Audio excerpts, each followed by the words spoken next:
पूर्णिमा की रात नाइटहाउंड ने अपना प्रस्ताव स्पष्ट कर दिया। उसने डेमियन जे बुर्जुआ से कहा कि वो उसके साथ एक ऐसा सौदा करने आया है जिसे वो ठुकरा नहीं सकता। फिर उसने अपने प्रस्ताव का सार बताया। वो डेमियन के लिए उसकी मृत बेटी जूलियट जे बुर्जुआ से मिलना संभव बनाएगा। हालांकि डेमियन नाइटहाउंड की अपेक्षा के अनुरूप आश्वस्त नहीं था। उसने कहा कि हालांकि उसे नहीं पता कि एक अपराधी मृतकों से कैसे मिल सकता है, लेकिन नाइटहाउंड एक महत्वपूर्ण तथ्य के बारे में गलत था। दर्द भरी निश्चितता के साथ डेमियन ने घोषणा की कि उसकी बेटी। इस खबर ने विकर को पूरी तरह से आश्चर्यचकित कर दिया। सिंडी वेंडी से मिली जानकारी स्पष्ट थी। जूलियट की कम उम्र में एक गाड़ी दुर्घटना में मृत्यु हो गई थी। वो जानता था कि इतनी तनावपूर्ण स्थिति में डेमियन के पास झूठ बोलने का कोई कारण नहीं होगा। नाइटहाउंड की उलझन देखकर डेमियन ने अपनी टूटी हुई तलवार जमीन पर गिरा दी। उन्होंने पुष्टि की कि वो झूठ नहीं बोल रहे थे और उन्होंने फैसला किया कि अब रहस्यों की कोई जरूरत नहीं है और अपनी कहानी बताने की पेशकश की। उन्होंने बुर्जुआ परिवार के आदर्श वाक्य देखा ना जाए को दोहराकर शुरुआत की। उन्होंने बताया कि परिवार की त्रासदी इसी विश्वास से शुरू हुई जो उनके उत्तराधिकार के मुकदमे का केंद्र बिंदु था। उन्होंने बुर्जुआ परिवार के अनोखे मुकदमे का वर्णन किया। सच्चा उत्तराधिकारी बनने के लिए उम्मीदवार को अपने पारिवारिक नाम और हैसियत छिपाकर रखना होगा और एक आम आदमी के रूप में दुनिया में जाना होगा। उन्हें केवल अपने कौशल का उपयोग करके सफल होना होगा। एक परंपरा जिसका उद्देश्य उन्हें बिगड़े हुए कुलीन बनने से रोकना था, जो अपने पारिवारिक नाम पर निर्भर रहते थे। उन्होंने बताया कि उनकी और उनके भाई बार्थलोमियो की दोनों की एक बेटी थी और दोनों लड़कियों को इस मुकदमे से गुजरने के लिए अपनी पहचान छिपाकर समाज में भेजा गया था। उन्होंने अपनी बेटी जूलियट के बारे में बड़े गर्व से बात की और उसकी असाधारण प्रतिभा में अपने पूर्ण विश्वास को याद किया। अपने भाई के खिलाफ उत्तराधिकार की लड़ाई हारने के बाद भी उसे विश्वास था कि जूलियट सफल होगी और परिवार में सबसे ऊपर पहुंचेगी। हालांकि जब उसे याद आया कि कैसे उसकी उम्मीदें बेरहमी से टूट गई थीं, तो उसके चेहरे पर दर्द छा गया। उसे वो दिन याद आया जब जूलियट हताश होकर उसके पास आई थी। जब वो एक साधारण परिवार में थी, तो उसे रोमियो नाम के एक निम्न कुल के व्यक्ति से प्यार हो गया था। उसने अपने पिता से रोमियो के अस्पताल के बिलों का भुगतान करने में मदद करने की विनती की और उस आदमी को बचाने के लिए उत्तराधिकार का पद छोड़ने को तैयार हो गई। रोमियो को डेमियन ने एक ऐसे व्यक्ति के रूप में वर्णित किया जिसके पास कुछ भी नहीं था, ना कोई पृष्ठभूमि, ना कोई प्रतिभा और ना ही कोई भविष्य। उसका एकमात्र अच्छा गुण यह था कि वह सभी के प्रति दयालु और मिलनसार था, चाहे उनकी स्थिति कुछ भी हो। चांद की रोशनी में बालकनी में अपनी कहानी जारी रखते हुए डेमियन ने अपनी बेटी की विनती पर अपनी प्रतिक्रिया को याद किया। उसने स्वीकार किया कि उस समय वो क्रोध से भर गया था। उसे लगा कि इस निकम्मे आदमी रोमियो ने उस बेटी को बर्बाद कर दिया जिसे उसने अपनी इज्जत बचाने के लिए इतनी मेहनत से पाला था। जब जूलियट लगातार उससे रोमियो की जान बचाने की विनती करती रही और वादा करती रही कि बिना इलाज के वो लड़का जल्द ही मर जाएगा, तो डेमियन का गुस्सा बढ़ता गया। ठंडे गुस्से में उसने अपने आदमियों को रोमियो को घसीट कर ले जाने का आदेश दिया।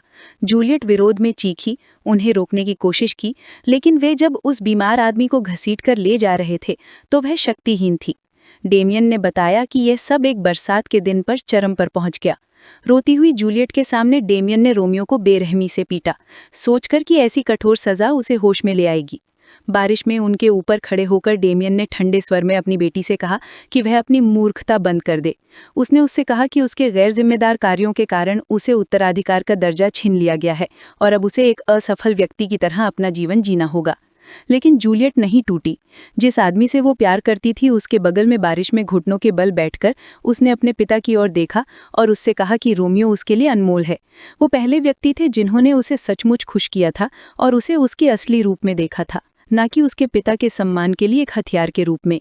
आंसुओं की धारा बह रही थी। उसका दुख शुद्ध क्रोध में बदल गया। उसने अपने पिता पर आरोप लगाया कि उसने उसके जीवन की एकमात्र अच्छी चीज को बेरहमी से नष्ट कर दिया। डेमियन ने अपनी बेटी के चेहरे पर पहली बार ऐसा भाव देखकर अपने गहरे सदमे को याद किया, एक सच्ची गहरी नफरत का भाव। सबसे विनाशकारी हिस्सा यह एहसास था कि वह सारी नफरत उसी पर निर्देशित थी। उस अवज्ञा के क्षण में जूलियट ने रोमियो को एक गाड़ी में बिठाया और तूफान में भाग निकली, मानो वह कभी वापस लौटने का इरादा ही न रखती हो। अपने सदमे से उभरते हुए डेमियन ने अपने घुड़सवार पहरेदारों को उनके पीछे भेजा और तभी, जैसा कि उसने बताया, दुर्घटना घटी। तूफान की अफरा-तफरी में घोड़े बिजली की गड़गड़ाहट से चौंक गए। फिसलती हुई बारिश से गीली सड़क पर गाड़ी नियंत्रण खो बैठी और जोरदार टक्कर हो गई। डेमियन ने बताया कि उसकी बेटी बिना किसी खरोच के दुर्घटना में बच गई। रोमियो ने अपनी जान देकर उसे बचाया था। जब जूलियट दुर्घटना के बाद जागी और उसे पता चला कि रोमियो मर गया है, तो वह सदमे से बाहर निकल आई। वह दुख से बेहोश हो गई और जैसे ही डेमियन ने अपनी दुखांत कहानी खत्म की, उसने बताया कि वह तब से कोमा में है, कभी नहीं जाग रही। ऊपर दुख और हताशा से अभिभूत डेमियन ने दर्द से अपना सिर पकड़ लिया। वो चीखकर बोला कि उसने अपनी बेटी को दवाइयों और जहरों से, यहाँ तक कि पवित्र शक्ति से भी जगाने के लिए हर संभव कोशिश की थी, लेकिन हर एक कोशिश नाकाम रही। आंखों में आंसू भरकर उसने स्वीकार किया कि वो कुछ भी दे देगा, अपनी पूरी दौलत, अपना सब कुछ, बस एक बार फिर जूलियट का मुस्कुराता हुआ चेहरा देखने और अपने किए के लिए उससे सच्चे दिल से माफ़ी मांगने के लिए। पूरी तरह कमज़ोर पड़ते इस पल को भांपते हुए नाइट हाउंड आगे बढ़ा। उसने पूछा कि अगर वो डेमियन को अपनी बेटी से माफ़ी मांगने का कोई जरिया दे सके तो क्या डेमियन सचमुच अपना सब कुछ उसे देने को तैयार होगा। उस टूटे हुए आदमी के चेहरे पर बहते आंसुओं को देखकर ये स्पष्ट था कि उसकी पेशकश कामयाब रही। दृश्य 1 महीने आगे डेमियन डी बुर्जुआ की हवेली के एक बड़े मोमबत्ती से जगमगाते कमरे में पहुंचता है। डेमियन नाइट हाउंड के साथ एक बड़े बिस्तर के सामने खड़ा था और उसे समझा रहा था कि यही वो जगह है। बिस्तर पर सफ़ेद और गुलाबी फूलों के समुद्र से घिरे लंबे सफ़ेद बालों वाली एक खूबसूरत युवती लेटी हुई थी। डेमियन ने उसका परिचय अपनी बेटी जूलियट जे के रूप में कराया। जब नाइट हाउंड ने बेहोश युवती को देखा, उसे उसका चेहरा अजीब तरह से जाना पहचाना लगा। तभी डेमियन ने सवालिया निगाहों से उसकी ओर रुख किया। उसने पूछा कि नाइट हाउंड अपने साथ एक बच्चा क्यों लाया है, उसे याद दिलाते हुए कि उनकी व्यवस्था को पूरी गोपनीयता में रखा जाना चाहिए था। नाइट हाउंड के लबादे के पीछे से चुड़ैल की टोपी और लबादे पहने एक छोटी लड़की ने डरते हुए झांका। वो पैरी थी। नाइट हाउंड ने पैरी के सिर पर एक आश्वस्त करने वाला हाथ रखा, जिससे वो शर्मा गई। उसने डेमियन को समझाया कि वो एक बहुत ही सक्षम जादूगरनी है जो जूलियट की आत्मा को बुलाने के लिए ज़रूरी थी, और उसने व्यक्तिगत रूप से उसकी क्षमताओं की पुष्टि की। पैरी के स्तर पर झुककर नाइट हाउंड ने उसका उत्साहवर्धन किया और उसे बताया कि उसकी आत्मा अनुनाद क्षमता सर्वोच्च स्तर की है और उसे बस ये दिखाना है कि वो बिना किसी डर के क्या कर सकती है। एक छोटी छड़ी पकड़े हुए पैरी ने आत्मविश्वास से सिर हिलाया और कहा कि उसके चाचा दी गई छड़ी से वो निश्चित रूप से ये कर सकती है। अपने दृढ़ निश्चय के साथ पैरी अपने चाचा द्वारा दी गई छड़ी को पकड़े हुए जूलियट के बिस्तर के नीचे एक पत्थर के चबूतरे पर चढ़ गई। दोनों हाथों से उसने आत्मा आवाहन अनुष्ठान शुरू करने की तैयारी की। जैसे ही उसने ध्यान केंद्रित किया, उसकी आंखें एक तीव्र जादुई बैंगनी प्रकाश से चमकने लगी। बिस्तर के चारों ओर की मोमबत्तियां भी उसी ऊर्जा से जल उठी और उससे जादू का एक शक्तिशाली प्रवाह फूट पड़ा, जिसने पूरे कमरे को घूमती हुई बैंगनी रोशनी से भर दिया। मंत्र सफल रहा। जूलियट के कोमाग्रस्त शरीर से एक चमकती हुई आध्यात्मिक आकृति प्रकट होने लगी। डेमियन पूरी तरह स्तब्ध और विस्मय से देख रहा था जब आध्यात्मिक ऊर्जा उसके सामने आकार ले रही थी और अविश्वास में अपनी बेटी का नाम फुसफुसा रहा था। लेकिन केवल जूलियट की आत्मा ही प्रकट नहीं हुई थी, रोमियो की आत्मा उसके बगल में अवतरित हुई। डेमियन स्तब्ध रहकर देख रहा था जब उसकी बेटी की आत्मा ने धीरे से अपना सिर उस आदमी के कंधे पर टिका दिया जिससे वो प्यार करती थी। दोनों प्रेमियों को आत्मा में फिर से मिलते देख डेमियन पूरी तरह टूट गया। दशकों के गुल्भ और हताशा से अभिभूत वो घुटनों के बल गिर पड़ा। आंसुओं की धाराएं बह रही थी। उसने स्वीकार किया कि वो हर बात में गलत था। उसने आत्माओं से उसे माफ़ ना करने की विनती की और खुद को अपनी बेटी की भावनाओं को नज़रअंदाज करने और अपने स्वार्थी अभिमान के कारण उनके सच्चे प्यार को कुचलने के लिए एक कूड़ा करकट कहा। उसने उनसे कहा कि वो जिंदगी भर उससे नाराज़ रह सकते हैं, लेकिन सिसक कर भी उसने विनती की कि जूलियट को अभी भी जीना है और इसीलिए उसे जगाना आवश्यक है, चाहे इसके लिए उसे कुछ भी करना पड़े। उसके भावुक स्वीकारोक्ति को पैरी ने अचानक रोक दिया। उसने दोनों आत्माओं की ओर इशारा किया और डेमियन को एक चौंकाने वाला सच बताया। उसने बताया कि जूलियट में अपने शरीर में वापस लौटने की शक्ति थी। वो कोमा में इसलिए रही क्योंकि उसने वापस ना लौटने का फैसला किया था। उसकी आत्मा जानबूझकर रोमियो की आत्मा को खोज रही थी ताकि वो दोनों साथ में मर सके। स्तब्ध रहकर डेमियन ने अपनी बेटी के स्वरूप को देखा और उससे पूछा कि क्या उस छोटी लड़की ने जो कहा वो सच था। जूलियट की आत्मा ने चुपचाप सिर हिलाया, इस बात की पुष्टि करते हुए कि उसने रोमियो के साथ रहने के लिए कोमा में रहने का फैसला किया था। इस सच्चाई ने डेमियन की बची खुची उम्मीद को चकनाचूर कर दिया और वो फूट फूट कर रो पड़ा। उसका चेहरा गंभीर निराशा और दिल टूटने की तस्वीर बन गया। उसे अपने किए की पूरी सजा भुगतनी पड़ी। उसकी गलती थी कि जूलियट मर ही जाती। उसकी गलती थी कि रोमियो को उसे बचाने के लिए खुद को कुर्बान करना पड़ा। और उसकी गलती थी कि उसकी बेटी ने अंततः उस आदमी से मिलने के लिए मौत को चुन लिया।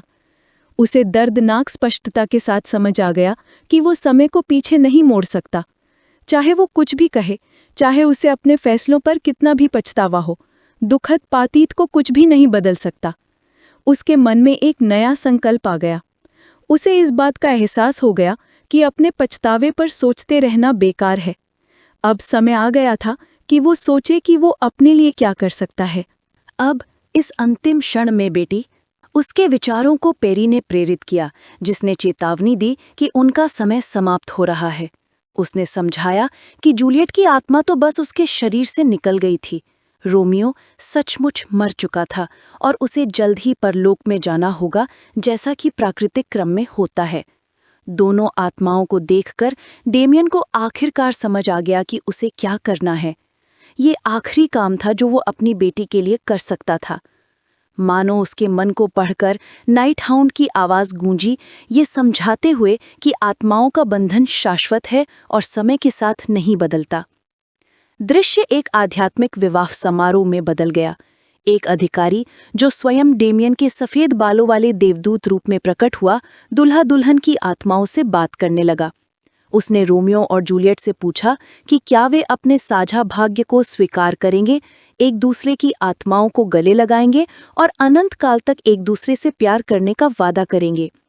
आध्यात्मिक स्थान में रोमियो और जूलियट की आत्माओं ने हाथ मिलाया। अधिकारी के प्रश्न का उत्तर देते हुए दोनों ने जोरदार और हर्षित स्वर में हाँ कहा। उनके आध्यात्मिक रूप खुशी और राहत के आंसुओं से चमक रहे थे। एक दूसरे को सच्चे प्यार से देखते हुए जूलियट ने रोमियो से कहा कि वो उससे प्यार करती है, और उसने भी आंसू भरी आंखों से उसका जवाब दिया। एक शांतिपूर्ण और स्वीकार्य मुस्कान के साथ आध्यात्मिक डेमियन, जो पिता और अधिकारी दोनों की भूमिका निभा रहे थे, ने घोषणा की कि दोनों अब आधिकारिक तौर पर पति पत्नी हैं। समारोह पूरा होने पर जूलियट की आत्मा मुड़ी और अपने असली शोकाकुल पिता की बाहों में उड़ गई और उन्हें आखिरी बार पुकारा। जैसे ही वे गले मिले, उसने आंसू भरी आंखों से माफी मांगी, लेकिन साथ ही पूरे दिल से उनका धन्यवाद किया कि उन्होंने उसके लिए एक ऐसा चुनाव किया जो उसे खुश रहने देगा। डेमियन ने अपनी बेटी की आत्मा को कसकर थाम लिया। उसका पूरा शरीर इस अंतिम अमूल्य क्षण की भारी भावना से कांप रहा था। नाइट के शिकारी कुत्ते पेरी और रोमियो की आत्मा की नज़रों के सामने डेमियन ने अपनी बेटी को अंतिम आशीर्वाद दिया। उसने रोते हुए उससे कहा कि वो खुश रहे और जोर देकर कहा कि उसे और रोमियो को परलोक में साथ मिलकर खुशी मिलनी चाहिए। फिर उसने अपनी बेटी से कहा कि वो उससे प्यार करता है। जैसे ही उसके प्यार के शब्द उस तक पहुंचे, जूलियट की आत्मा चमकदार सुनहरी रोशनी से चमक उठी और शांति से विलीन हो गई। अपनी आखिरी सांस के साथ उसने उसके शब्दों का जवाब दिया और कहा कि वो भी उससे प्यार करती है। डेमियन अब शांत कमरे में घुटनों के बल अकेला बैठा रह गया। उसकी बेटी की आवाज़ की गूंज जो अपने पिता को पुकार रही थी, बस यही बची थी। फूलों के बिस्तर पर वापस आकर लंबी परीक्षा आखिरकार खत्म हो गई। जूलियट के शारीरिक शरीर पर एक शांत, शांतिपूर्ण मुस्कान छा गई जब उसकी आत्मा आखिरकार शांत होकर अपने प्रेम से मिलकर दुनिया से विदा हो गई। ये वीडियो समाप्त होता है। अगर आप लोग अगला भाग देखना चाहते हैं तो हमारे चैनल को सब्सक्राइब करना ना भूलें।